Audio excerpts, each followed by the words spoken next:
Discuss करेंगे interference of light, basically interference of wave भी बोल सकते हैं। तो हमने लास्ट लेक्चर में ये भी डिस्कस किया कि light behaves like a wave. यदि लाइट एक वेव की तरह बिहेव करता है तो ऑब्वियसली दो वेव यदि एक पर्टिकुलर सोर्स से या दो डिफरेंट सोर्स से यदि दो वेव निकलते हैं तो there is a high chance for their superposition. लेकिन सुपरपोजिशन का जो थ्योरी है वो बोलता है कि सुपरपोजिशन परफेक्टली तभी होता है जब दो वेव का फ्रीक्वेंसी सेम होता है। यदि दो वेव का फ्रीक्वेंसी सेम हो जाता है, मैचिंग फ्रीक्वेंसी वेव्स के बीच में यदि सुपरपोजिशन होता है, और बेसिकली मैचिंग में ही सुपरपोजिशन होता है या नियर बाई फ्रीक्वेंसी में भी सुपरपोजिशन हो सकता है।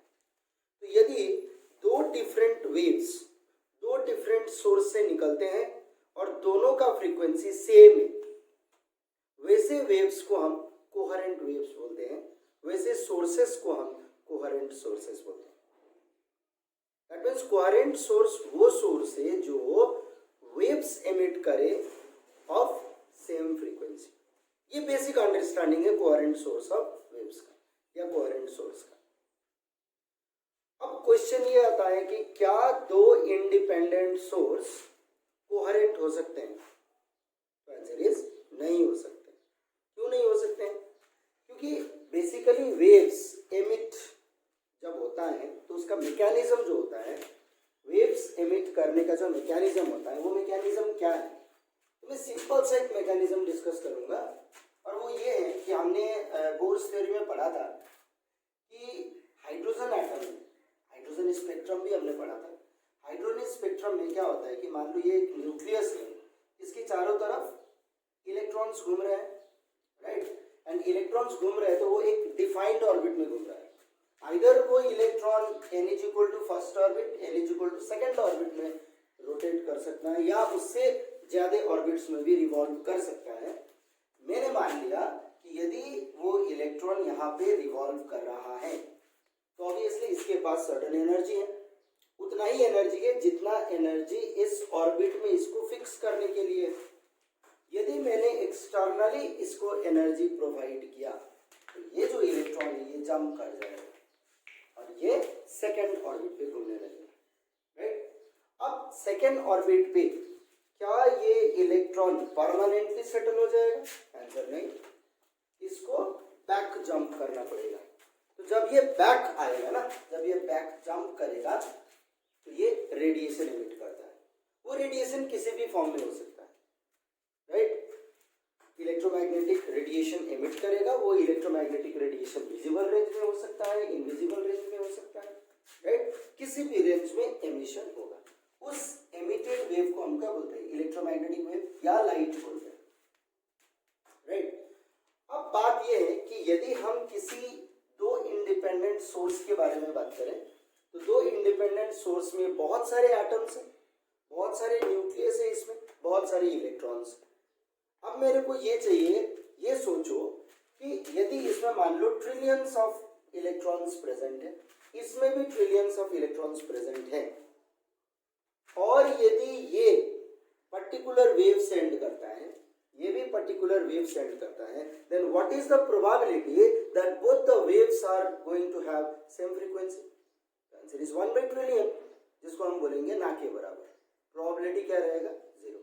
तो मैथमेटिकली हम ये बोलते हैं कि since probability of being same frequency is not possible, that's why these two independent sources cannot be coherent, ये बोलेंगे, राइट। तो हम यही कंफर्म करेंगे कि coherent source is not possible. दो इंडिपेंडेंट सोर्स कोहेरेंट नहीं हो सकते क्योंकि इसका जो वेव होगा इसका एक पर्टिकुलर फ्रीक्वेंसी होगा, इसका जो वेव होगा इसका भी एक पर्टिकुलर फ्रीक्वेंसी, राइट। तो no two independent source can be coherent. This will be our answer, okay. तो किसी भी एक वेव को हम अज्यूम करें तो वेव जो है वो कुछ ऐसा दिखता है, राइट। वेव जो है वो कुछ ऐसा दिखता है, और यदि वेव ऐसा दिखता है तो इस हाइट को हम एम्पलीट्यूड बोलते हैं, एज वेल एज वेव के इस पॉइंट को हम क्या नाम देते हैं? क्रेस्ट। इस इसको क्या नाम देते हैं? ट्रफ। तो ट्रफ और क्रेस्ट क्या है? Crest is the point of maximum displacement and trough is the point of minimum displacement, और जीरो डिस्प्लेसमेंट पॉइंट्स ये सब है। अब बात यह है कि यदि मेरे पास दो वेव है, वेव 1, वेव 2, दोनों वेव दो डिफरेंट सोर्स से निकल रहे हैं। सपोज दोनों का फ्रीक्वेंसी सेम, मतलब कोहेरेंट सोर्स। मैंने पहले भी बोला कोहेरेंट सोर्स नॉट पॉसिबल, फिर भी मैंने मान लिया चलो दो कोहेरेंट सोर्स मेरे को मिला, और कोहेरेंट सोर्सेस प्रोपागेट कर रहे स्पेस में। तो हम ये मानते हैं कि there is a high chance for their interference. क्यों हाई चांस? क्योंकि इन दोनों का फ्रीक्वेंसी सेम है। दोनों का फ्रीक्वेंसी सेम का मतलब लेमन्स लैंग्वेज में बोला जाए तो ये दोनों जान पहचान के, और सुपरपोजिशन तभी होगा जब दो जान पहचान के वेव्स ट्रैवल करेंगे। एग्जांपल के तौर में लाइट वेव्स और साउंड वेव में कभी भी सुपरपोजिशन नहीं हो सकता है। क्यों नहीं हो सकता है? दोनों का नेचर डिफरेंट है, फ्रीक्वेंसी डिफरेंट है। X rays and visible rays में properties more or less same है, दोनों ही इलेक्ट्रोमैग्नेटिक स्पेक्ट्रम के ही पार्ट है, फिर भी दोनों के बीच में सुपरपोजिशन नहीं होता है। क्यों नहीं होता है? Because of frequency difference.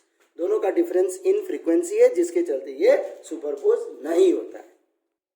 तो यदि ये दोनों वेव स्पेस में मूव करते हैं तो there is a high chance of their interference, superposition. Superposition कैसे होगा वो ध्यान देना है। होगा क्या? ये जो क्रेस्ट है इस क्रेस्ट के ऊपर फॉल करेगा, ट्रफ जो है ट्रफ के ऊपर फॉल करेगा, क्रेस्ट के ऊपर फॉल करेगा। एज अ रिजल्टेंट मुझे एक नया वेव मिलेगा जिसका क्रेस्ट बड़ा होगा, ट्रफ भी बड़ा होगा, क्रेस्ट बड़ा होगा, ट्रफ भी बड़ा होगा। अब ये दोनों का जो सुपरपोजिशन है, ऐसा सुपरपोजिशन हुआ जिसने डिस्प्लेसमेंट को बढ़ा दिया। यदि ये होता है तो इस चीज को हम बोलेंगे कंस्ट्रक्टिव इंटरफेरेंस। इसको बोलेंगे कंस्ट्रक्टिव इंटरफेरेंस। क्या बोलेंगे? Constructive interference. और इसका ऑपोजिट होता है। ऑपोजिट का मतलब ऐसा भी तो पॉसिबल हो सकता है, ये एक वेव आया और ये एक वेव आया, इसमें क्या हुआ? Crest is going to superpose with trough. In that case जो रिजल्टेंट मिलेगा कोई वेव ही नहीं रहेगा। वेव तब नहीं रहेगा जब दोनों का एम्पलीट्यूड सेम। यदि दोनों का एम्पलीट्यूड में डिफरेंस है तो तुम्हें वेव मिलेगा, लेकिन वेव का एम्पलीट्यूड जो नया वेव का एम्पलीट्यूड, रिजल्टेंट वेव का जो एम्पलीट्यूड होगा वो कम हो जाएगा, और उस केस को हम बोलते हैं डिस्ट्रक्टिव इंटरफेरेंस। यहाँ पे बहुत सारा क्वेश्चन ये उठ सकता है कि हमें कोहेरेंट सोर्सेस ऑफ वेव से क्यों चाहिए। तो यदि नेचर में हम देखेंगे तो लास्ट लेक्चर में भी मैंने डिस्कस किया था, आज भी बता रहा हूँ। नेचर में हम देखेंगे तो क्या होता है कि यदि ऑयली सरफेस पे या सोप फिल्म पे यदि लाइट फॉल होता है तो इंटरफेरेंस पैटर्न तो दिखता है, लेकिन वो इंटरफेरेंस पैटर्न ना चेंज होते रहता है ना। अचानक से पर्पलिश कलर था, अचानक से ग्रीनिश कलर दिखने लगता है ना। लगता है कि वो क्या हो रहा है, चेंज होता है। वैसे पैटर्न को हम इंटरमिटेंट पैटर्न बोलते हैं। यदि सोर्सेस कोहेरेंट नहीं है, ओके, यदि सोर्सेस कोहेरेंट नहीं है तब भी इंटरफेरेंस होगा, लेकिन वो कौन सा इंटरफेरेंस होगा? जब सोर्स की फ्रीक्वेंसी क्लोज बाई होंगे तब इंटरफेरेंस होगा। लाइक मैं ये नहीं बोलना चाहता हूं कि एक्स रेज और क्या बोलते हैं गामा रेज के बीच में सुपरपोजिशन होगा, कभी नहीं होगा, क्योंकि फ्रीक्वेंसी में बहुत ज्यादा डिफरेंस है। लेकिन विजिबल लाइट में ही यदि सुपरपोजिशन होता है with difference in little frequency, then interference may take place, but that interference pattern will be intermittent pattern. Intermittent pattern का मतलब चेंज होते रहेगा। लेकिन हमें कैसा पैटर्न चाहिए? सस्टेन्ड इंटरफेरेंस पैटर्न चाहिए। सस्टेन्ड इंटरफेरेंस पैटर्न का मतलब जो चेंज ना हो, जब तक सोर्स है तब तक वो पैटर्न एज इट इज बना रहे। तो सस्टेन्ड इंटरफेरेंस पैटर्न बनाने के लिए मुझे क्या चाहिए? कोहेरेंट सोर्सेस चाहिए। तो मैंने पहले भी बताया कि कोहेरेंट सोर्सेस पॉसिबल नहीं, no two independent source can be coherent.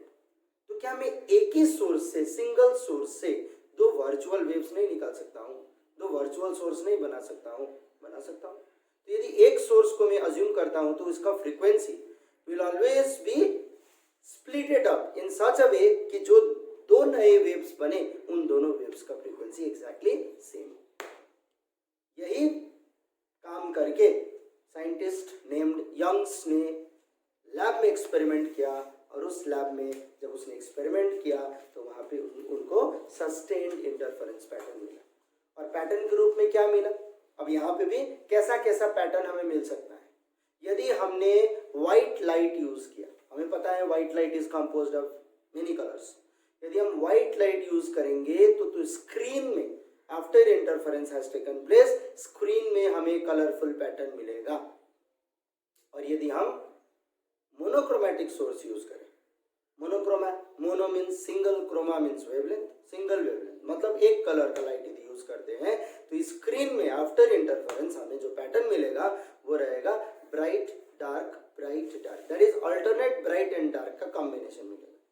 ऐसा मिलेगा कि ब्राइट का जितना साइज होगा डार्क का भी उतना ही साइज होगा, फॉलोड बाय दैट, राइट। तो वो ब्राइट डार्क पैटर्न तो दिख गया, हम दिखा सकते हैं एक्सपेरिमेंटली, लेकिन मैथमेटिकली हमें ये प्रूव करना है कि वो ब्राइट डार्क बना क्यों, नंबर एक, और ब्राइट कहाँ पे बना, डार्क कहाँ पे बना, what will be the size of bright, what will be the size of dark, ये मैथमेटिकली हमें कैलकुलेट करना है।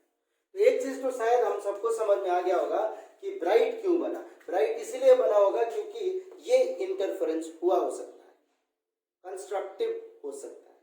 ये मान लो ग्रीन लाइट था, ये भी ग्रीन लाइट था, दोनों के बीच का फ्रीक्वेंसी सेम था, हमें रिजल्टेंट में भी एक वेव मिला, राइट, और उस वेव में हमें क्या मिला, कंस्ट्रक्टिव इंटरफेरेंस। कंस्ट्रक्टिव इंटरफेरेंस का मतलब स्क्रीन में लाइट पहुंचा, ब्राइट पैटर्न मिला। और ये भी हो सकता है कि ग्रीन का क्रेस्ट और ड्रॉप फॉल किया स्क्रीन में, जिसके चलते as a resultant no colour मिला, दैट इज डार्क। तो जहां जहां पे स्क्रीन में मुझे ब्राइट मिला यहाँ पे कंस्ट्रक्टिव इंटरफेरेंस हो सकता है, जहां जहां पे स्क्रीन में मुझे ब्राइट मिला यहाँ पे डिस्ट्रक्टिव है ना, क्योंकि ये डार्क है, और यहाँ पे जब ब्राइट मिलेगा तो यहाँ पे हो सकता है कंस्ट्रक्टिव। तो कंस्ट्रक्टिव डिस्ट्रक्टिव जो इंटरफेरेंस हुआ है जिसके चलते मुझे स्क्रीन में अल्टरनेट डार्क और ब्राइट फ्रिंजेस मिला। अब क्वेश्चन ये है कि ऐसा कैसे हो सकता है कि अल्टरनेट वे में सुपरपोजिशन हो। तो डिटेल्ड एनालिसिस के बाद ये पता चलता है कि लाइट के पाथ डिफरेंस के चलते, लाइट के फेज डिफरेंस के चलते, दैट इज वेव्स के फेज डिफरेंस के चलते, पाथ डिफरेंस के चलते इनमें अल्टरनेट डार्क और ब्राइट फ्रिंजेस बन सकता है। वो चीज हम डिस्कस करेंगे जिसको हम बोलते हैं थ्योरी ऑफ इंटरफेरेंस फ्रिंजेस। यहाँ पे हम condition for constructive interference, condition for destructive interference, है ना, साइज ऑफ फ्रिंज विड्थ, ये टोटल चीज हम कैलकुलेट करने वाले, राइट। ओके, तो ये चीज हो गया, राइट। तो हम क्या करेंगे कि दो इंडिपेंडेंट सोर्स तो कभी भी कोहेरेंट हो नहीं सकते हैं, तो हम एक ही सोर्स को डिस्कस करेंगे, एक ही सोर्स हम लेंगे और उसी सोर्स को स्प्लिट करेंगे into two different sources, right. और ये जो डिफरेंट सोर्सेस होंगे ऑब्वियसली इन दोनों सोर्सेस के बीच का जो फ्रीक्वेंसी वैल्यू होगा वो सेम होगा, तो इनको हम कोहेरेंट सोर्स बोलते हैं। दो मेथड होते हैं डिवाइड करने का, एक तो एम्पलीट्यूड डिवीजन मेथड होता है, एक वेव फ्रंट डिवीजन मेथड होता है। हम एम्पलीट्यूड डिवीजन मेथड डिस्कस नहीं करेंगे, we are going to discuss wave front division method जो यंग्स ने किया, राइट। तो एक बार देखते हैं ये क्या है। तो पहले मैं डायग्राम पॉइंट ऑफ व्यू से एक्सप्लेन करने का कोशिश करता हूँ, और डायग्राम पॉइंट ऑफ व्यू से है, इसको हम यंग्स डबल स्लिट एक्सपेरिमेंट, ये मैं मैथमेटिकल नहीं कर रहा हूँ, खाली डायग्राम बना के दिखा। यदि मैंने एक सोर्स लिया है तो ऑब्वियसली ये सोर्स वेव फ्रंट एमिट करेगा लाइक दिस। हमने हाइंस थ्योरी में ये भी पढ़ा था कि इस वेव फ्रंट में बहुत सारे पॉइंट्स होते हैं which will act as a source for new disturbance। मैं क्या करूंगा, यहाँ पे एक ओपेक सरफेस यदि रख दूं तो ये वेव आगे नहीं बढ़ पाएगा। ये स्क्रीन है, पकड़ लो, स्क्रीन है, वेव तो आगे नहीं बढ़ पाएगा। इसीलिए मैं क्या करूंगा कि इस ओपेक सरफेस में दो फाइन दो फाइन होल्स को हम डबल स्लिट भी बोलते हैं। डबल का मतलब दो, स्लिट का मतलब होल्स। अब ये जो वेवफ्रंट है ये आगे बढ़ते जाएगा, आगे बढ़ते जाएगा, आगे बढ़ते जाएगा। ये total part of the wavefront blocked हो गया, blocked in the sense reflect हो जाएगा।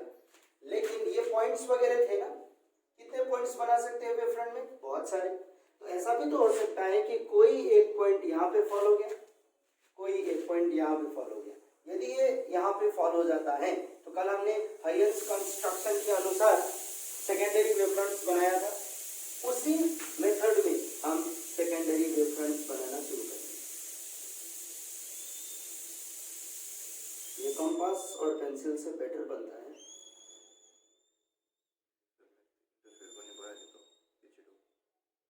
ये होते जाएगा, फिर यहाँ से ये निकला, देखो इंटरफेरेंस शुरू, ये इंटरफेरेंस शुरू,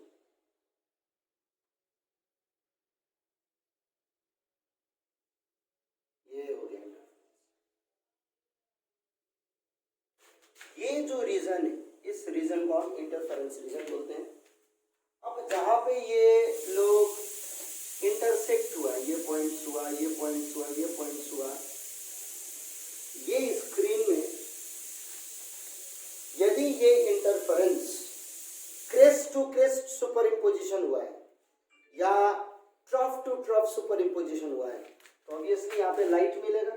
लाइट मिलने का मतलब यहाँ पे ब्राइट इमेज बनेगा, एक पैटर्न बनेगा। ऑब्वियसली यदि ये भी एक ब्राइट इमेज बनाता है, पैटर्न बनाता है, तो इन दोनों ब्राइट के बीच में डार्क भी मिलेगा, क्योंकि एक डार्क ही तो दो ब्राइट को सेपरेट कर सकता है, राइट।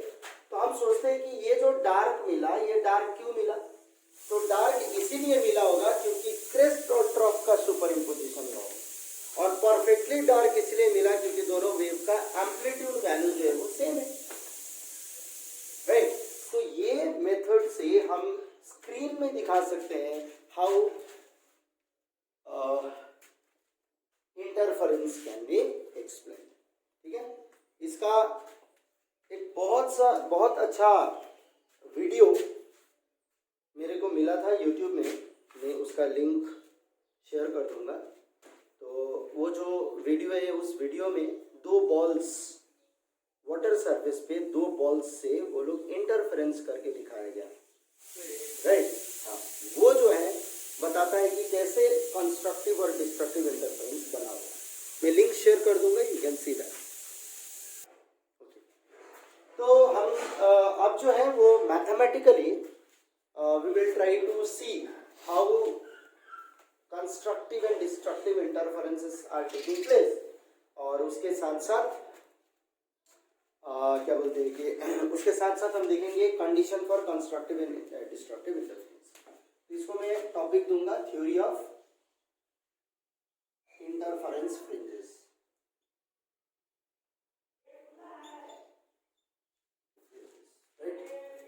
सिंस हमें दो वेव चाहिए, मैंने फर्स्ट वेव लिया जिसका एम्पलीट्यूड ए है साइन ओमेगा टी।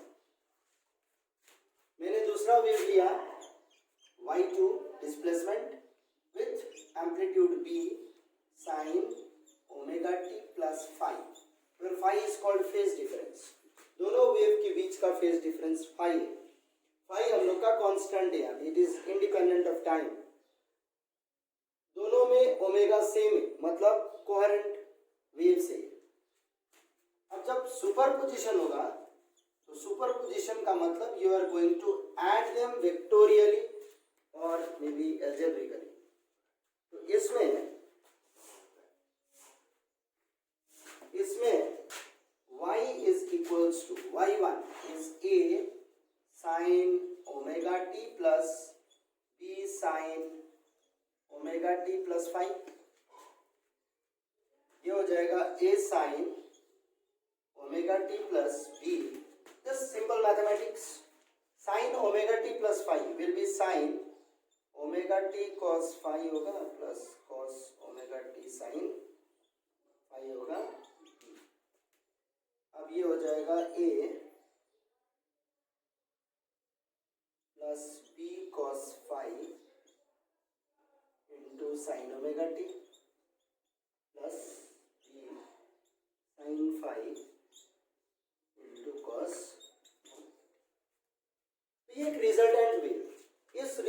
वेव को भी मैं स्टैंडर्ड फॉर्म में ब्रेक करने का कोशिश करूंगा, और जब स्टैंडर्ड फॉर्म में ब्रेक करने की कोशिश करेंगे we will be assuming a plus b cos phi to be r cos theta.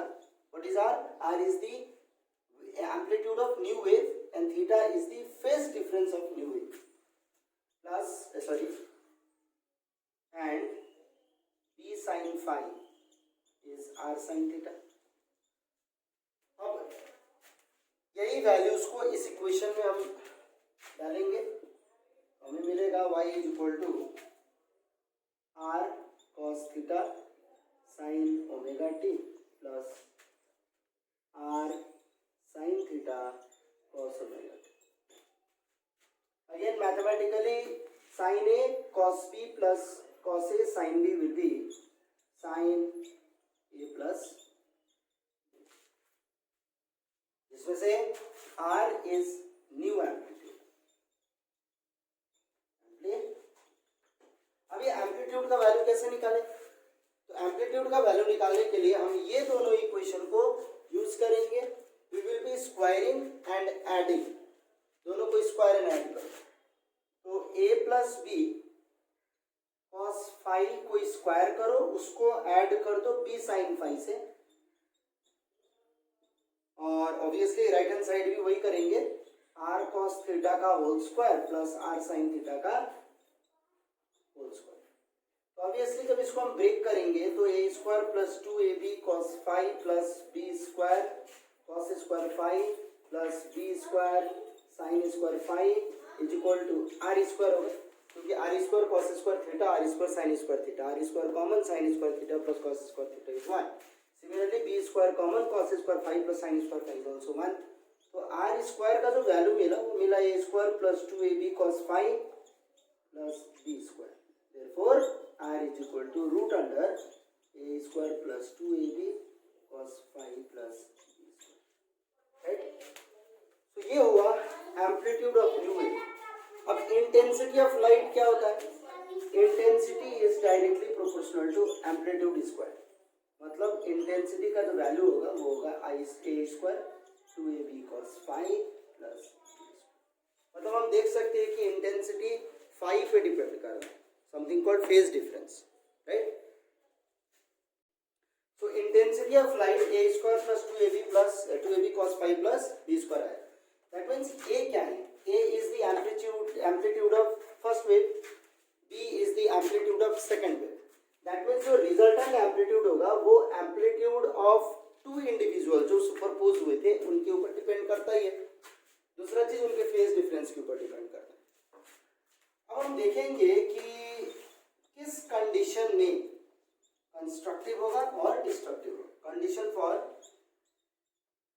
Constructive interference. तो कंस्ट्रक्टिव इंटरफेरेंस का मतलब intensity must be maximum, and maximum intensity तभी होगा जब cos फाई मैक्सिमम हो. cos फाई का मैक्सिमम वैल्यू होता है 1 एंड ये होता है at an angle of 0 degree. क्या 0 डिग्री में ही cos का वैल्यू 1 होता है? नहीं, और भी वैल्यू है. What are the values? तो फाई यदि 0 हुआ तो भी 1 मिलेगा, फाई यदि 2 पाई हुआ तो भी 1 मिलेगा, 4 पाई में भी 1, 6 पाई में भी 1 एंड सो ऑन. तो generally speaking can I right 2n pi where n start with 0, 1, 2 and so on. That means whenever phi is 2n pi we will be getting constructive interference, right? अब यदि phase का difference है तो obviously path का भी difference होगा. There is a relationship between phase difference and path difference. Phase difference क्या है, फेज डिफरेंस क्या है और पाथ डिफरेंस क्या है? ठीक है. तो यदि डेल्टा पाथ डिफरेंस है तो delta is lambda by 2 pi times the phase difference होता है. ये रिलेशन होता है. तो in terms of path difference क्या होगा? Delta is equal to lambda by 2 pi. Constructive के लिए फेज डिफरेंस कितना है? 2n pi, 2n pi, 2n pi, pi pi cancel, 2 two cancel, तो डेल्टा हो जाएगा m lambda where n is equal to 0, 1, 2. That means यदि path difference 0 हुआ, path difference lambda हुआ, 2 लैम्डा हुआ, 3 लैम्डा हुआ, 4 लैम्डा हुआ, कंस्ट्रक्टिव इंटरफेरेंस मिले। What will be the condition for destructive, एक बार देखते हैं। कंडीशन फॉर डिस्ट्रक्टिव इंटरफेरेंस, इसके लिए इंटेंसिटी मिनिमम होना पड़ेगा, एंड मिनिमम इंटेंसिटी तभी होगा जब cos फाई का वैल्यू -1 होगा, दैट इज मिनिमम होगा। एंड ये तभी होता है जब फाई का वैल्यू पाई बनेगा या 3 पाई बनेगा या 5 पाई बनेगा, सो ऑन। जनरली 2n-1 पाई और 2n+1 पाई, क्योंकि यहाँ पे दो रिजल्ट्स आ सकते हैं। यदि हम 2n-1 लिखते हैं तो n will start with 1 2 3 and so on, और यदि हम 2n+1 लिखते हैं तो n विल स्टार्ट विथ 0 1 2 3, क्योंकि डिफरेंट बुक्स में ये यूज करता है, डिफरेंट बुक्स में ये यूज करता है। मैं ये बताना चाहता हूँ दोनों में से कोई यूज करो, बात एक ही है। खाली यदि माइनस वाला है तो यूज n1 और यदि प्लस वाला है तो यूज n0, राइट। तो ये होगा पाथ डिफरेंस के टर्म्स में delta lambda by 2 pi times phase होगा, तो 2n-1 जाओगे तो हमें मिलेगा ये 2n-1 लैम्डा बाई 2, और यदि +1 वाला जाएंगे तो 2n+1 लैम्डा बाई 2 मिलेगा, वेर n स्टार्ट्स विथ 0 1 2 और यहाँ पे n स्टार्ट्स विथ 1 2 3, राइट। तो ये होता है कंडीशन फॉर कंस्ट्रक्टिव और डिस्ट्रक्टिव इंटरफेरेंस। तो हम ये बोल सकते हैं कि यदि दो वेव्स के बीच में पाथ का डिफरेंस है या फेज का डिफरेंस है तो अल्टरनेट ब्राइट और डार्क फ्रिंज बन सकता है।